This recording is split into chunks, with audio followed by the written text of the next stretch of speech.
When Marine Sergeant David Cole returned home after losing nearly everything overseas, he didn't expect a miracle. All he owned was a worn backpack and a battered old farm the county sold him for $1. A place everyone called worthless. Locals pitied him. "That place is worthless. Poor guy. That place is cursed. It'll collapse any day," they whispered, barely standing. Marine bought a pile of junk. He should have saved his dollar. No one can fix that place. But David didn't care. He just needed somewhere quiet, somewhere to heal.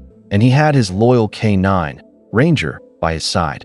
The roof sagged, the barn leaned like it was ready to collapse, and the fields were nothing but wild overgrowth. But David didn't complain.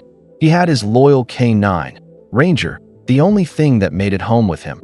But on David's very first night there, something happened that silenced every critic. But on the very first morning, something strange happened.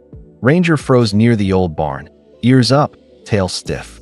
Then he began to dig like his life depended on it. David thought the dog had found a buried animal, until metal clanged beneath the dirt. What Ranger uncovered next would stun the entire state and reveal a secret hidden for nearly 70 years. Before we start, make sure to hit like, share, and subscribe. And really, I'm curious, where are you watching from? Drop your country name in the comments. I love seeing how far our stories travel. When Marine Sergeant David Cole stepped off the bus with nothing but a worn duffel bag and his loyal K9, Ranger, the world felt painfully loud yet unbearably empty. 2 deployments had taken nearly everything from him: his savings, his marriage, his sense of direction. The only thing that remained unchanged was Ranger, walking beside him with the same disciplined stride as always. David signed the papers for the abandoned, collapsing farm the county offered for $1, because it was the only place he could afford to exist. Locals whispered as he passed, "That place should have been demolished." Poor guy. But David didn't want pity. He wanted peace. When he reached the broken gate and gazed across the field of overgrown grass, he exhaled slowly, accepting his new beginning. The farmhouse leaned dangerously to one side, windows cracked, roof sagging under years of neglect. The barn looked even worse, rusted hinges, rotting wood, and an eerie stillness hanging in the air. Yet the moment Ranger stepped onto the property, his posture changed. His ears shot forward, tail stiffening, nose scraping the ground with sharp intensity. David frowned. Ranger wasn't exploring. He was tracking, and he kept staring at that old barn, as if something inside was waiting for them. From the very first night, Ranger refused to go near the barn. David noticed it as soon as the sun began to fall behind the treeline. The dog, normally fearless even under gunfire, stood rigid at the edge of the yard, staring at the old structure with unblinking intensity. "Easy, boy. It's just an old barn," David murmured, trying to lead him closer. But Ranger backed up instead, tail stiff, eyes locked on a single spot near the base of the rotting wall. That wasn't fear. It was suspicion. Focus. Training up by morning, Ranger's behavior escalated. As David shoveled debris around the property, Ranger scratched the same patch of earth outside the barn like he was trying to uncover something buried deep. Even stranger, the dog refused to accept water or food unless David moved the bowl away from that side of the building. When David finally stepped inside the barn to investigate, the air felt heavier. Dust swirling, boards creaking, something metallic glinting faintly in the shadows. He noticed odd markings carved into the floor, half hidden by years of grime. Straight lines, symbols, and beneath one loose plank, he heard it, a hollow, metallic echo. Ranger froze, hackles raised. Whatever lay under that barn had been hidden for a very long time.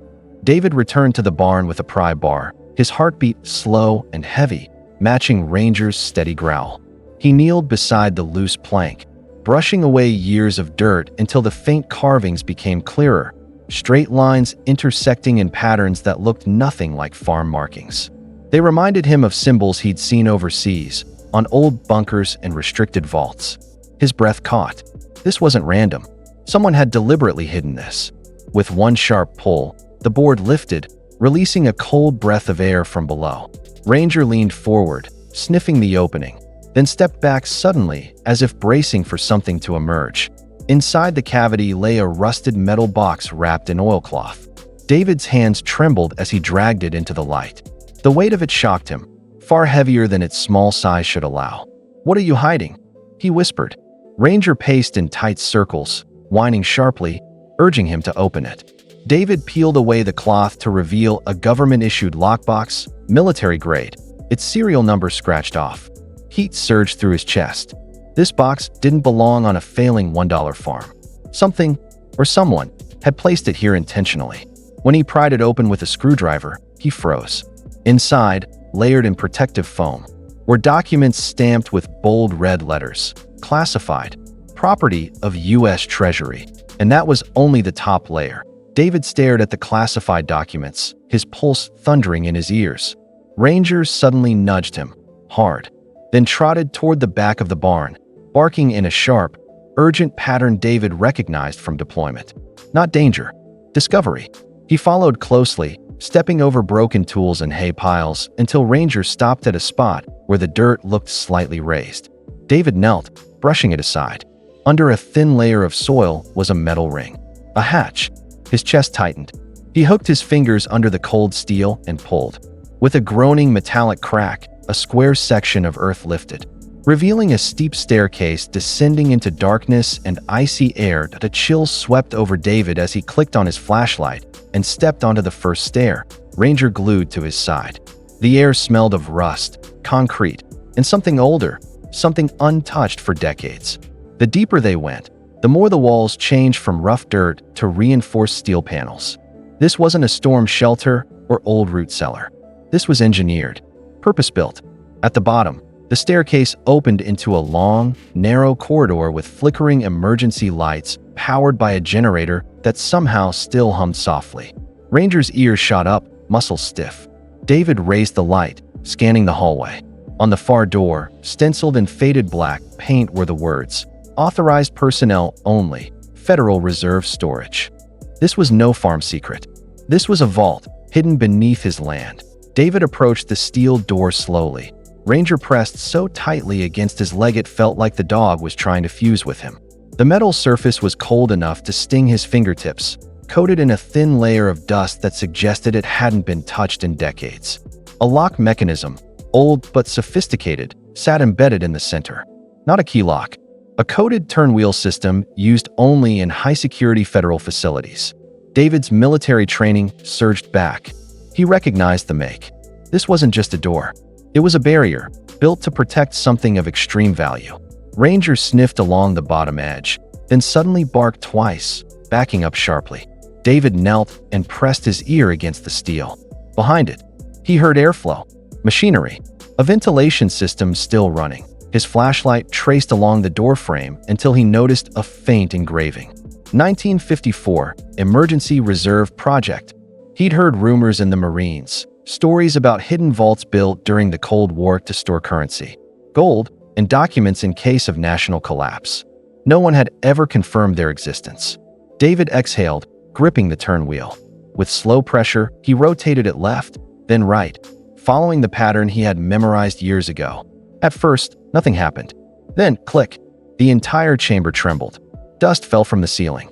Ranger's tail stiffened as the door groaned open, splitting down the center. When the light hit what was inside, David staggered back in disbelief. He wasn't standing in a cellar.